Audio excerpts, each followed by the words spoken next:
There we go. Now you can probably hear me. It was working in my earphones, but not working over the line because I had the mute button marked. Good morning. Welcome to the show, Middays, Midlife in the Midwest, brought to you by Living Life in Style. They Living Life in Style is a travel agency. Will help you with all of your travel needs, from everything from cruises to all-inclusive resorts to trips to Europe to Alaska, wherever you need to go. Living Life in Style can help get you there. They're basically there is no cost to you as the client of Living Life in Style, and they basically operate as, Living Life in Style is basically your private customer service representative. You call in and you speak to a person from Living Life in Style. That person will be me. You'll speak to me. But the point being is, when you speak to me at Living Life in Style, I will be your go-to person. I'll answer your questions. I will deal with any issues that involve your travel. I will make sure your arrangements are um, are all good to go, top to bottom. That's what I'm here for. So, anyway, point being, uh, yeah, that's Living Life in Style. You can get a hold of me at Living Life in Style Travel at 816-744-1405. Don't worry, I'll work on this copy for my read. I'm just kind of doing this off the cuff, off the top of my head at the moment. But as I was saying, you can reach me at 816-744-1405. You can also find me on the web at www.livinglifeinstyle.com. That's spelled LIVINLIFENSTYLE.com. We have our page up with our signature trips. We have one on there now. We will be working on a few others. I've actually been working on them the last couple of days, trying to put them together and see what we're going to do. So that's cool. You can also email me, Eric at livinglifeinstyle.com. Throw me, you can reach out to me in the comments of this video if you want. That'll work too. However you want to get a hold of me, you can text me at 816-744-1405. That works. All of those things work. So I've been working on getting guests other than Matt. Matt will be a guest as well. Always. Matt's always a welcome guest on the show. He's actually at the doctor's right now, so he couldn't be here today. It's okay. But when Matt's available, Matt will always be a guest on the show. But I've also been reaching out to some other guests on the to be guests on the show. More details to come as I get those things secured. So there's that. What else is going on? I'm trying to figure out what sort of topics beyond just travel anybody would like for me to talk about, read about, bring information about. If you have any ideas, put them in the comments. That'd be great. Man, it is cold here today. What's the temperature's reading out at like 2 degrees and snowy, and all the kids are home. Ugh. I'm not even a winter hater, right? I'm really not. I don't dislike winter a lot. Like, my wife hates winter. She hates it. She hates the cold. She hates the snow. She thinks the snow's pretty. She don't ever want to be out in it. But she hates to drive in it. I mean, who doesn't hate to drive in it? Driving in it sucks. I mean, it can be fun in the right circumstances, but I mean, in general, it sucks driving in snow. I mean, it's just so cold. So cold. I'm pretty sure my kid's going to be not going to have any school this week again. He goes to a homeschool academy, so he goes 2 days a week. So he goes 2 days a week, which is Mondays and Wednesdays. And I have a feeling that weather is going to prohibit school tomorrow as well. We'll see. I don't know if we have more snow on the way today. I think it's let up a little bit. Man, it says it's 3 degrees and feels like 16 below. Man, it's all like 11:30. Let's see here. Hold on. Let's zoom out. See how big. Oh yeah, we got a bunch of. Yeah, we got a whole bunch of extra coming still, is what it looks like to me. I'm no weatherman, but it's not looking snow free from what I can tell. Let's see here. By the hourly. I'm just looking at my app, dude. It's the Weather One app or whatever. So, but yeah, we're supposed to have snow pretty much 100% of the area, like all the way through 9 o'clock tonight. Yeah, that sucks ass. Is this accumulation or no? That's intensity. Interesting. It's supposed to get more intense as we go into the afternoon. I'll be damned. Well, guess that's just going to have to suck. I don't know what else to say. Guess it's just going to have to suck. That's fine. Let's see. Yeah. I don't know. Looks like we're going to have about 4 inches probably by the time it's all said and done. And it's cold. Snow, the snow never bothers me that much, but that when it gets this cold, I really hope my lovely wife does not send me on any errands or grocery runs. I did a big grocery run last night. I don't want to have to go tonight. I really don't. I've heard the snow plows come by twice already, so that's promising. All right,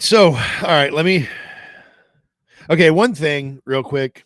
I have one thing I wanted to touch on here real quick. I'm going to save it for tomorrow. I'm going to save that for tomorrow. There's a tease for you. But, it's a thing that I found out, I had to learn about. We'll talk about it another time. The main topic at hand today. You remember when, we've had a few hurricanes in the Caribbean recently. There was Maui had their huge fire recently, right? Just a few years ago. And we all worry ourselves about these places when the events are happening or right after when the events happen, right? And rightfully so, obviously, rightfully so. But quickly, because the world moves on, man, right? If anything's true, the world just keeps on trucking. No matter what you want to do about it, you want to try to, stay focused on something, whatever. There's more news every day, and things get forgotten quickly in our current information environment. So the good people over at islands.com. I keep going back to this site because they have great articles every day. I come in. It's not like it's the only thing I look at. I look at lots of things, but most of the things don't have nearly as interesting articles as islands.com. So if you want to check them out, I've been really happy with, especially if you're, like to travel and do a lot of travel. It's a fantastic website with great articles,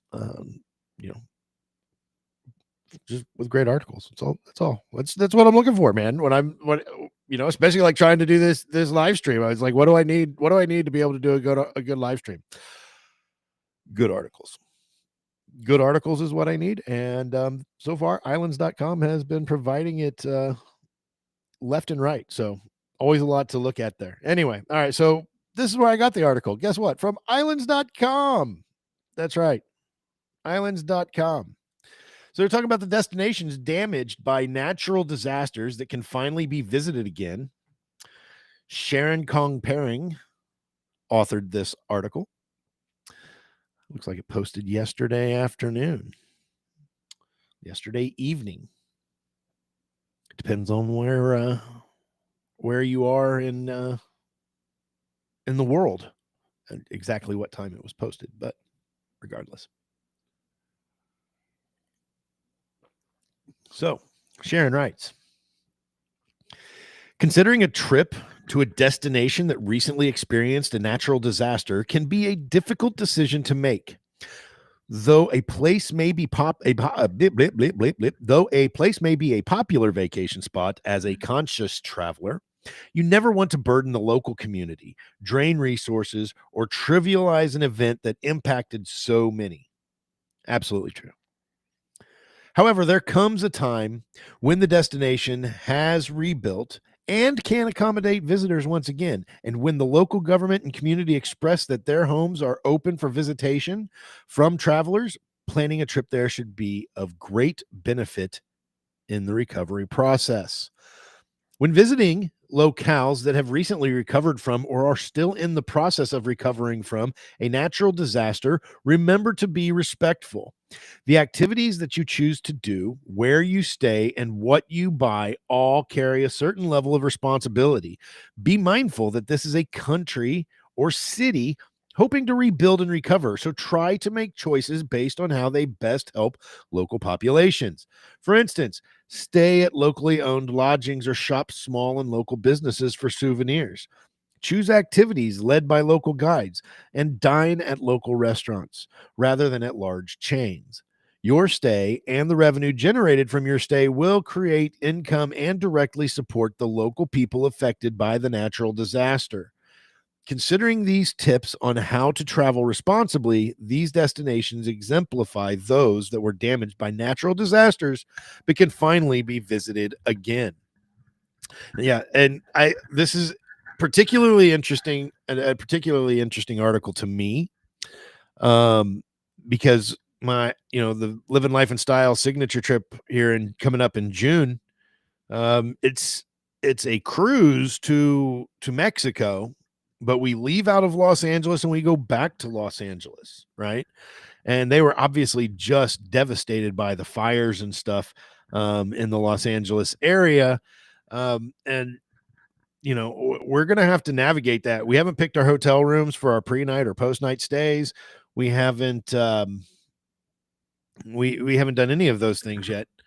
So we're going to have to figure that stuff out. So anyway, that's one of the reasons why when I saw this article, I was like, oh, I kind of want to read through this and go over this with anybody who might be interested. So the Caribbean is welcoming visitors after catastrophic hurricanes. Hurricanes Irma and Maria rocked the Caribbean region, impacting. Do you like Caribbean or do you like Caribbean? Whatever. I'm just curious. I like Caribbean, so that's what I go with. But if you have an opinion on it, it's not going to change my mind on how I say it. But by all means, drop your opinion in the comments. So back to the article. Hurricanes Irma and Maria rocked the Caribbean region, impacting the area in two successive, extremely destructive storms in 2017. For a year after the hurricanes, islands in the storm path, like Puerto Rico, were still without power in many areas. Though many popular cruise ports remained open and many islands were able to reopen to tourists rather quickly, it's taken years for the region to welcome the full volume of visitors back. Proudly, the Caribbean is now welcoming tourists in full force. St. Martin, for instance, an island of dual French and Dutch governments, unveiled its robust. I should read the words that are on the screen and not the ones that just flash into my head, right? Unveiled its rebuilt arrivals arrivals hall at Princess Juliana International Airport in the fall of 2024, marking an end to temporary arrival facilities, largely in tents since the storms. A hub for regional inter-island flights and larger aircraft arriving from North America, Europe, and Central America, the airport had been operating in temporary, ever-shifting facilities, but now, with extensive modern renovations and hurricane reinforcements in place, the airport is hoping to return to its pre-storms, pre-pandemic capacity. Puerto Rico is another island that's stronger and better than ever after the hurricanes, with resorts like the Caribe Hilton welcoming visitors to celebrate important hotel anniversaries and to experience the resort's post-hurricane facelift. Meanwhile, destinations like Barbados, Jamaica, and the Bahamas continue to observe record-breaking visitation figures. In recovering from hurricanes and tropical storms, the Caribbean eagerly welcomes visitors, and there are a number of Caribbean tourist destinations that every traveler should have on their radar, whether you love water sports, prefer lounging on the beach, or are into hiking. All right. Across the Atlantic in Morocco. I keep hunching. Like, I let my mic keep getting lower and lower and lower, and I just keep going down with it. And it's like, dude, just stand the damn thing up. It'll be fine. Anyways, tourism in Morocco post-earthquake. Morocco is a country that relies heavily on tourism and overseas visitation to stimulate its economy. So, when the country experienced successive disasters, it was devastating to its people. First, the COVID-19 pandemic shuttered the country's borders. Then, just as Morocco welcomed visitors back after the historic hiatus, it experienced a crushing 6.8 magnitude earthquake on September 8th, 2023. Centered in the high Atlas Mountains region of the country, the earthquake claimed as many as 3,000 lives and injured over 5,000 people. It destroyed some 55,000 homes. My goodness. In the wake of such destruction, the Moroccan people remained resilient, and questions of whether or not it was prudent to visit the area soon came to a head. Local Moroccans, in a New York Times piece, emphasized the importance of tourists still traveling to more metropolitan areas of the country that were not majorly affected by the earthquake. Stimulating the economy was, in their eyes, a way to support and contribute funds for recovery and relief efforts for the mountainous rural areas that observed the most destruction. As soon as a month after the disasters, airports in Morocco were operating as normal, and fortunately, major roads throughout the country were not damaged. Today, over a year later, local people still espouse on why tourism is essential to Morocco's overall recovery.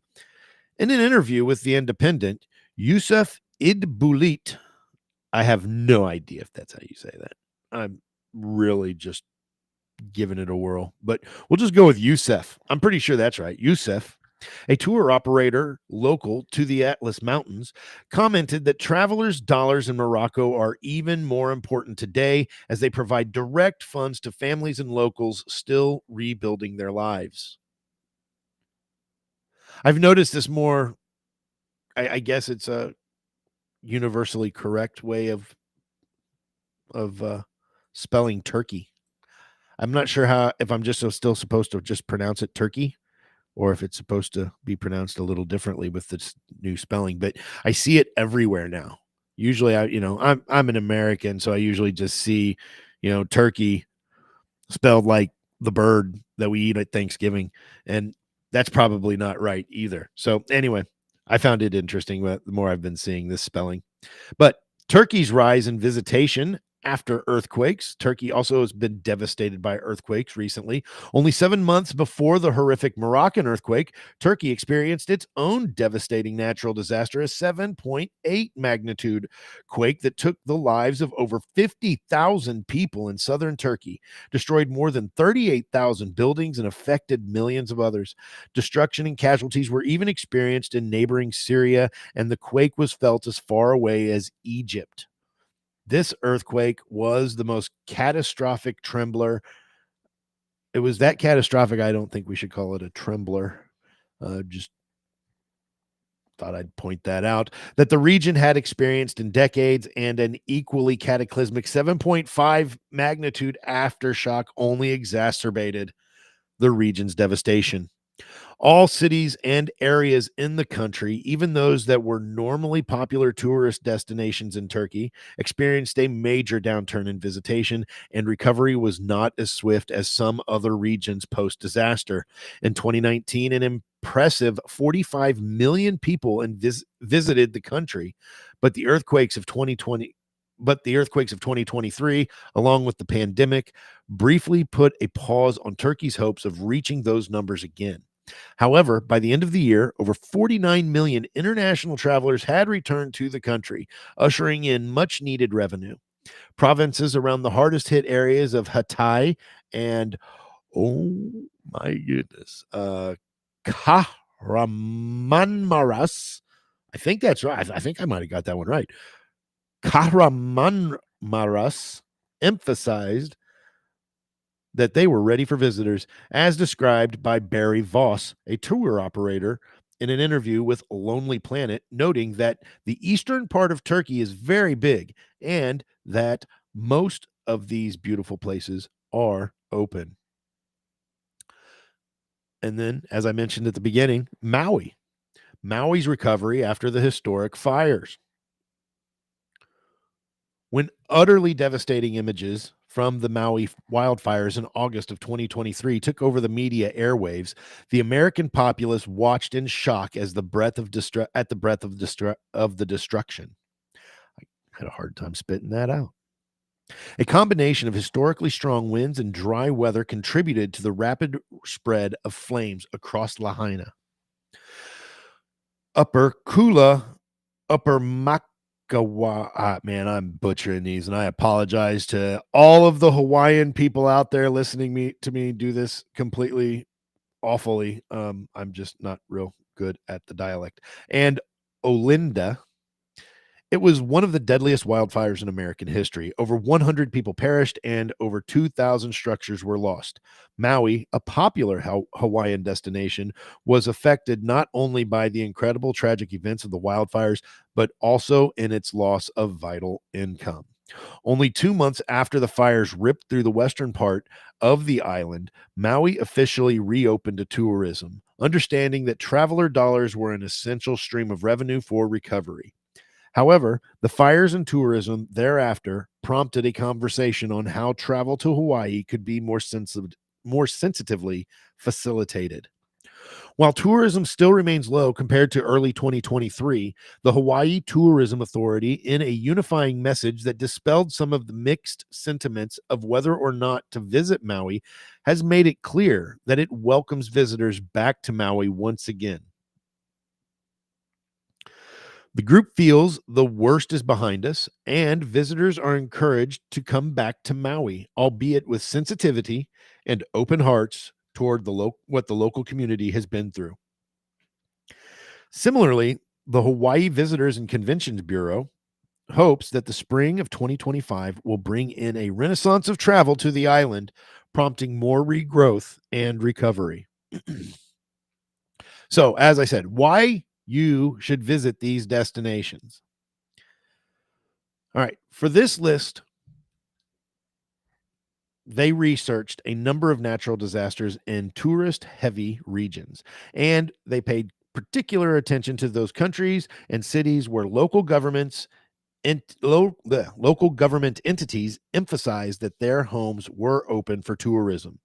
These countries and the regions already had infrastructure and experience in facilitating tourism, so the absence of the industry was hard felt. Thus, for many of these areas, communicating a return of visitation was of great importance and priority. With that said, remember to do research on local spots to patronize when you're traveling. Be respectful in your interactions in these regions, and always take note of safety protocols. Absolutely. Absolutely. Quite honestly, visiting these places, visiting these places is one of the biggest things you can do um, for helping to rebuild them. They're going to be rebuilt by the local people. And you can't go too soon because you're when they're in the middle of the initial recovery and and repair process, you're just going to be in the way. Um, but a lot of these areas are have dealt with these natural disasters before. They know how to deal with them, and they deal with them rather quickly. It doesn't mean they get everything back up and running in 3 days or anything. Um, but that's why it's important to do that research, to look into things and find out, hey, what's going on there? Is it the right time to go? That's why you get a travel advisor, right? Because the travel advisor should be like, hey, man, a lot of bad things just happened there. We probably shouldn't go there right now. That's not going to be a good time. Maybe we should look at it in 8 months. Maybe we should look at it in a year. But when we shouldn't look at it in 2 weeks, because they're not going to be ready for you. There are other things that come up, political turmoil in foreign countries, and lots of stuff. Sometimes there are disease outbreaks in other countries, and you don't want to be around that stuff. So once again, another good reason to have a travel advisor that you can count on. But if you don't want a travel advisor, at least do your own research, because this does happen. It is the real world, and you need to be cognizant of it when you're trying to make your travel arrangements. So, all right, I think that about covers it for the day. Well, hold on. There was another one down here I was looking at. Maybe we want to talk about that. What do you think? Should we do a little more? Because I have this one here. Islands around the world that are the most dangerous. What do you think? Should we talk about the most dangerous islands of the world? What the hell? Let's do it. Let's make sure I don't have any appointments coming up. Yeah. No. I think I'm good. All right, let's do this. All right, so islands around the world that are the most dangerous. Sky Ariella put this out a year ago. It's my first time seeing it, so we're going to do a bonus article here real quick. Visiting an island usually means days of splaying out on the beach, fruity cocktails, and a boost of relaxation.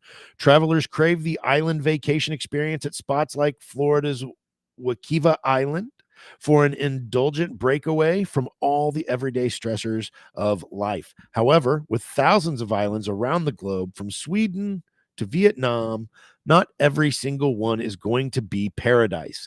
These floating land masses can actually be some of the most dangerous places on the planet for a variety of reasons. When stuck on a tiny sliver of land all the way out in the middle of the ocean, you can encounter dangers. Some islands have aggressive beasts hiding in the shadows and waiting to tear off any limb from any visitor, or tear any visitor limb from limb the second they arrive. Radioactive waste fills other islands. What? After serving as the site for nuclear testing experiment. Okay. Who is going to Bikini Atoll? Who's going to Bikini Atoll for is that like a vacation hotspot? Oh, sorry, hotspot, bad term. People going to Bikini Atoll? Really? Okay, whatever.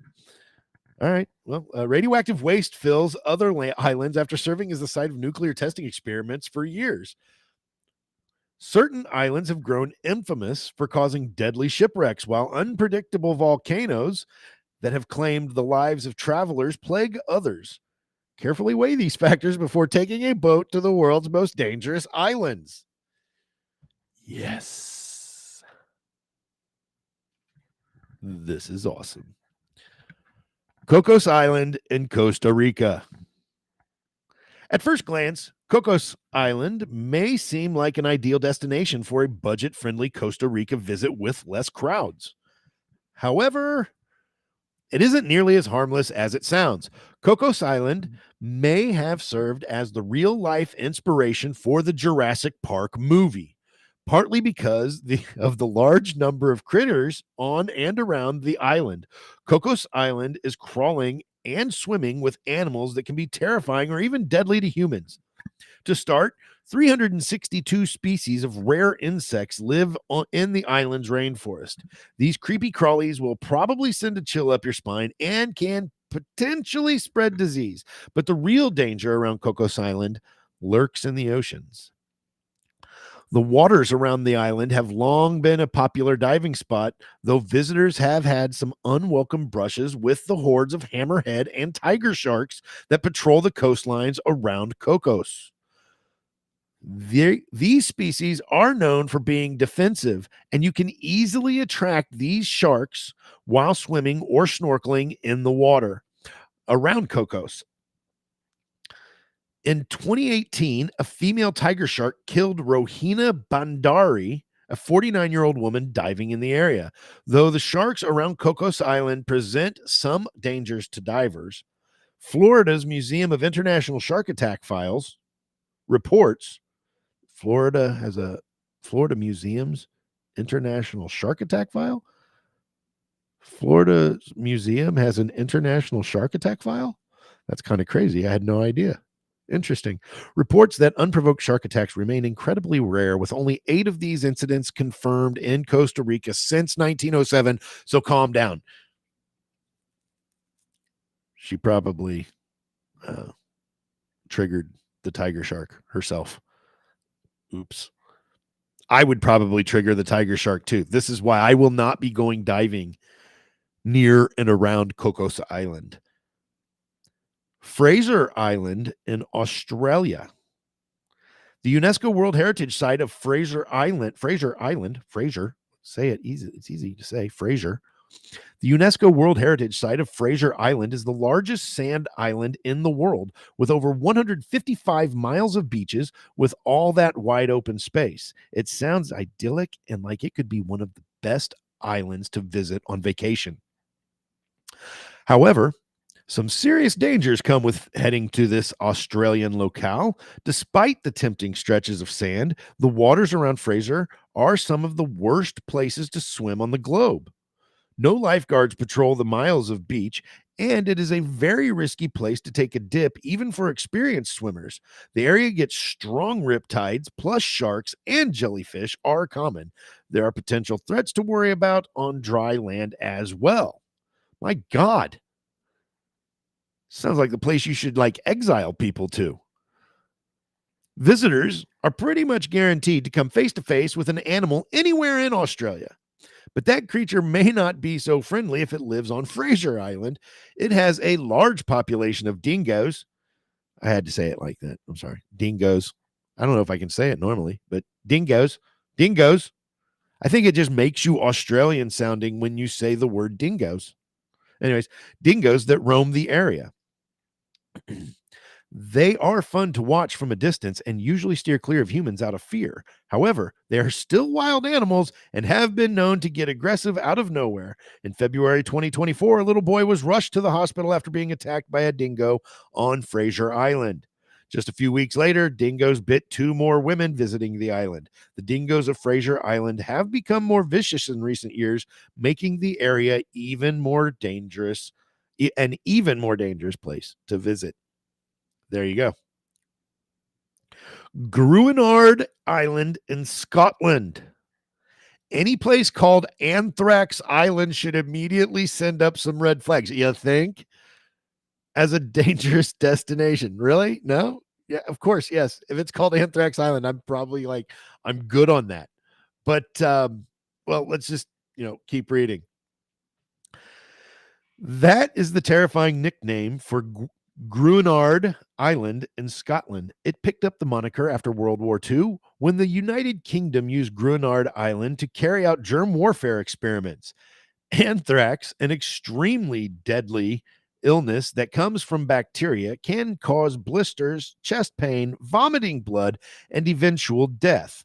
The UK government bought animals to live on the island and then infected the whole place with this nasty stuff. It didn't take long for the disturbing effects to occur, and soon all the livestock died or headed towards death. These experiments didn't just hurt the animals, they also made all of Grunard Island toxic to any living thing because of the anthrax soaked into the soil. Jesus. Hereabouts, they call it the Island of Death, the Mystery Island, and for good reason. Described a BBC reporter, it became so contaminated that people couldn't step foot on the island for nearly 50 years until 1990, when the Ministry of Defense declared the soil free from the presence of anthrax. While people can technically visit Anthrax Island these days, there isn't much to see, and some experts reportedly believe that the area will remain infected with anthrax for another few hundred years. Are you freaking kidding me? In 2022, a massive fire described by locals as apocalyptic swept over the island. I'm sure, the fumes coming from that fire were completely healthy, nothing to be concerned with. My goodness. Moving on. Ilha, I don't do, this is Brazil, so I don't do Portuguese. I do a little bit of Spanish, but I don't do much Portuguese, but I'm going to give it a whirl. Ilha da Queimada Grande in Brazil. I hope I did that right. For all you Portuguese speaking people out there, let me know in the comments if I butchered it as bad as I probably did.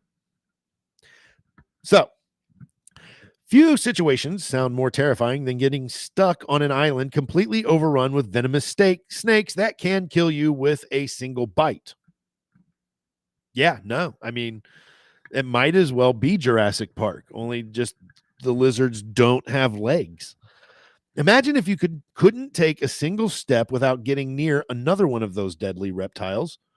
Visitors face this exact nightmarish scenario on Ilha da Queimada Grande off the coast of Brazil. On this stretch of land in the Atlantic Ocean, approximately 4,000 golden lance head snakes slither through the forests. This island reportedly houses about one snake for every square meter, and these aren't the harmless everyday garden variety. The things they can do to the human body are horrifying. Due to its isolation on a tiny island, the venom of this species of viper evolved in a curious way, making it up to 5 times stronger than most snakes on the mainland. The powerful venom of a golden lancehead has been known to melt human flesh and can kill a person in less than an hour. The snakes are so deadly that only visitors with special clearance can go to Ilha de Queimada Grande. Well, I guess I don't have to worry about that nonsense. Are you kidding me? No. What? No. Just no. That's like, what? No. Scariest environment.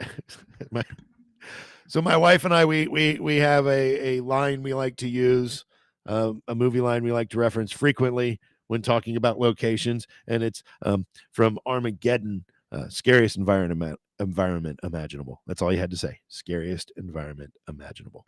So yeah. Let's see what Miyakijima Island in Japan has to offer to this terrifying list of islands around the world. Over 14,000 diverse islands make up the country of Japan. Some, like the white sand beach. I think I was supposed to be white sand beaches of Okinawa, not white stand beaches. I have a hard enough time reading. They probably shouldn't, misspell words, but it's okay. Islands.com does great stuff anyway. Even if they miss one, shit happens. Some, like the white sand beaches of Okinawa, number among the most popular tourist destinations in the world. Others, such as Miyakijima, I have no idea if I said that right, have earned a much different reputation. Miyakijima is the location of Mount Oyama, a massive volcano that began erupting in 2000. The situation grew so dire that the island's 4,000 residents had to evacuate and couldn't return to the area for 5 years. The volcanic activity left behind a large amount of toxic sulfur dioxide in the environment, and exposure to those gas emissions can have major health implications. After the eruption, 6 people on the island died from inhaling these gases. A 2018 study conducted by Jichi Medical University residents found that the residents who were exposed to these emissions after returning to the island experienced symptoms like headache and a sore throat. Due to the dangerous atmosphere around Miyakijima, residents had to wear gas masks outside to avoid poisoning themselves. Though the worst has passed, those who live in and visit this destination are still encouraged to carry a gas mask in case the sulfur dioxide reaches unhealthy levels. That's insane. That's insane. All right. Not to be outdone, Norway enters the chat. Svalbard, Norway. Although many people envision islands as tropical paradises, this isn't always the case. For instance, the Arctic island of Svalbard, I think that's pretty close to right? Svalbard, located near the North Pole, couldn't get much colder. It is actually one of the best places on the planet to get a glimpse of the northern lights, and unlike many of the spots on this list, 2,650 residents live on the island permanently. However, it is still one of the most dangerous islands in the world. The weather on Svalbard is almost unbearable for the average person, with temperatures plunging as low as negative 17 degrees Celsius during the winter. In that type of weather, you need proper gear to survive such harsh conditions, or you'll die within hours. My phone was going off. I just noticed. Svalbard also comes with another potentially life-threatening challenge besides having extremely cold temperatures and unpredictable weather. The biggest thing to worry about when visiting Svalbard is its population of 3,000 enormous polar bears. A male polar bear can weigh up to 1,700 pounds. It is the largest land predator in the world, and it can easily tear a human limb from limb without a second thought, and even beat you over the head with those limbs if it wanted to. These animals pose such a risk to humans that the local government recommends everyone on the island carry a gun outside of settlements in case they come into contact with a polar bear. Yeah. Oh my God, people are visiting Bikini Atoll. People are actually visiting Bikini Atoll. I don't know what to think about that. That is insane. Wow. Okay. The name of Bikini Atoll may conjure some faint nostalgia that you can't quite put your finger on. That's because this chain of islands served as the inspiration for a place called Bikini Bottom in the cartoon SpongeBob SquarePants. Viewers remember the kids' TV show for its quirky cast of characters, but what most fail to realize is that they're all radioactive from nuclear testing. However, I didn't realize that. My kids watch that show. I never really realized that Bikini Bottom was associated with Bikini Atoll. That's awesome. That's even cooler now. However, the real Bikini Atoll is much less whimsical than SpongeBob SquarePants. From 1946 to 1958, the United States took control of a group of 23 coral islands called Bikini Atoll and performed a litany of nuclear tests there. In total, it carried out more than 20 nuclear operations around Bikini Atoll during that time. This left behind a ton of radiation, damage to the environment, and health consequences for both residents of the island and U.S. service people. Today, the levels of radiation have calmed down enough for travelers to visit the islands as long as they don't eat or drink anything, but it's still too dangerous for anyone to live there full time. Sable Island in Canada. Visitors don't even have to put a toe on Sable Island itself to put themselves in. I don't have any other comments about, it doesn't sound, let's hear. Yeah, doesn't even say people are visiting Bikini Atoll, so that's good. All right, so back to Sable Island in Canada. Visitors don't even have to put a toe on Sable Island itself to put themselves in danger. The hazards of Sable Island lurk in the rough seas surrounding it. The island and the ocean around it are so notorious for causing shipwrecks that it's even been dubbed the graveyard of the Atlantic. Sable Island sits near Nova Scotia in an area that gets hit with a large number of brutal storms. These conditions cause the sands of the island to constantly shift, making it perilous for boats to navigate. That's why more than 350 ships have wrecked around the graveyard of the Atlantic over the past 400 years. It's almost one a year. That's ridiculous. It's insane. With that being said, it is still possible to visit Sable Island today, and there are plenty of dangers waiting there as well. A great deal of wildlife on the island can be territorial, such as seals, horses, and sharks. Quicksand, floods, and steep cliffs can also be problematic for visitors, and you can't just call for help if something goes wrong. Sable Island is completely remote, and the assistance can be hours or even days away in an emergency, which makes the area all the more dangerous.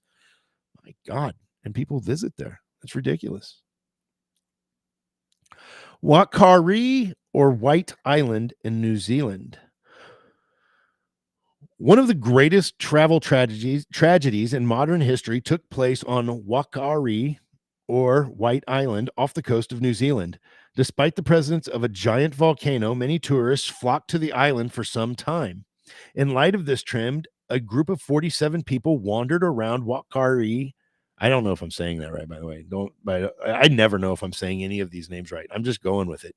On December 9th, 2019, when a huge, unexpected volcanic eruption changed everyone's lives forever.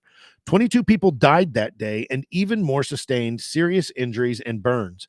There was no mention of things being dangerous. One survivor named Annie Liu said via CNN, "The impression that we were given basically was that it was just a casual day out. The White Island eruption left her with burns on 38% of her body that required many skin grafts. Think of if you open an oven and the heat just rushes out at you. It's kind of like that, but 1,000 times worse," Liu said when describing the ordeal. A multi-million-dollar lawsuit brought several tour companies and the owners of the property to court for leading 22 people to their deaths on the island.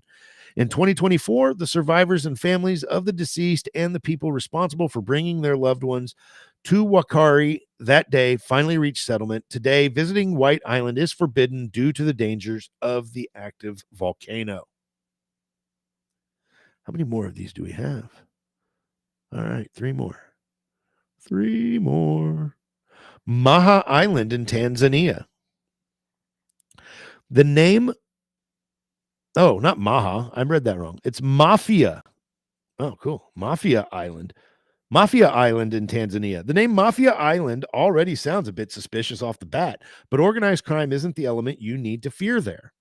While it can be dangerous, this island is actually a semi-popular vacation destination off the coast of Tanzania, renowned for its secluded beaches and pristine scuba diving conditions, which provide a high possibility of spotting whale sharks. While these gentle giants of the ocean probably won't bother you during a visit, the high rates of malaria do pose an increased risk. Yeah, indeed. The deadly disease is extremely common on Mafia Island in particular, and malaria isn't the only unfortunate thing that visitors can contract. There are quite a few conditions that you can get on Mafia Island, including hookworm, filariasis. I don't even know what the hell that is. I don't even want to know. The big problem with catching a disease or getting hurt is the remote location of the island. It takes a 7 to 9 hour boat ride to reach Mafia Island from the nearest city. By then, even a minor ailment can turn into a massive problem. This is true. Ramri Island in Myanmar. A predator lies in wait around the mangrove forests of Ramri Island, one arguably more frightening than any other beast on this list: saltwater crocodiles. These carnivorous reptiles stalk and kill their victims in a sneaky way that would put anyone on edge, and they have developed a reputation for specifically enjoying a dinner of human flesh. Wonderful. Ramree Island hosts a big population of vicious, wild crocodiles that can weigh up to 2,200 pounds and grow to 23 feet long. Oh my God. They're like basically dinosaurs, right? Yeah, that's exactly what they are. Allegedly, the crocodiles of Ramree Island have already claimed hundreds of lives. The legend goes that during World War II, the reptiles tore 1,000 Japanese soldiers to pieces in a bloody scene that would feel right at home in a horror movie. The Guinness Book of World Records even recognized the ordeal for producing the most fatalities in a crocodile attack. While historians today believe that it is more likely that most of the soldiers died from exposure to the island's unfamiliar climate, it doesn't make the idea of the crocodile ridden Ramree Island any less scary. Yeah, hard pass for me, boys. Finally, I believe this is the last one on our list. It's Bouvet Island in the South Atlantic Ocean. If you want to truly be alone with your thoughts, go to the uninhabited Bouvet Island. According to the CIA, it is the most remote island on the planet. The closest piece of land is over 1,000 miles away, and it's Antarctica. The nearest place that humans actually inhabit is even further away at 1,600 miles away. Bouvet Island is truly the definition of being out in the middle of nowhere. That means if anything unexpected happens, you're basically as good as dead. If you can't save yourself, nobody is trekking through thousands of miles of Arctic terrain to come get you from the most remote island in the world. The reality is that there is a higher chance of something going wrong than everything being fine in a place like Bouvet Island. Due to its location, Bouvet Island experiences extremely harsh weather and low temperatures. It has created conditions that are practically impossible for any human to endure for long, largely because glaciers cover approximately 97% of the island. The combination of remoteness and the freezing climate makes Bouvet Island a very dangerous and rarely visited destination. All right, guys, I went way long today, but I had fun sharing it all with you. Living Life and Style Travel, that's the travel agency. Thank you for their support. That's my support. It's my travel agency. 816-744-1405. Eric at livinglifeandstyle.com, or visit me on the web at livinglifeandstyle.com. That's livinglifeandstyle.com. Hope you guys have a great day, and we will see you tomorrow.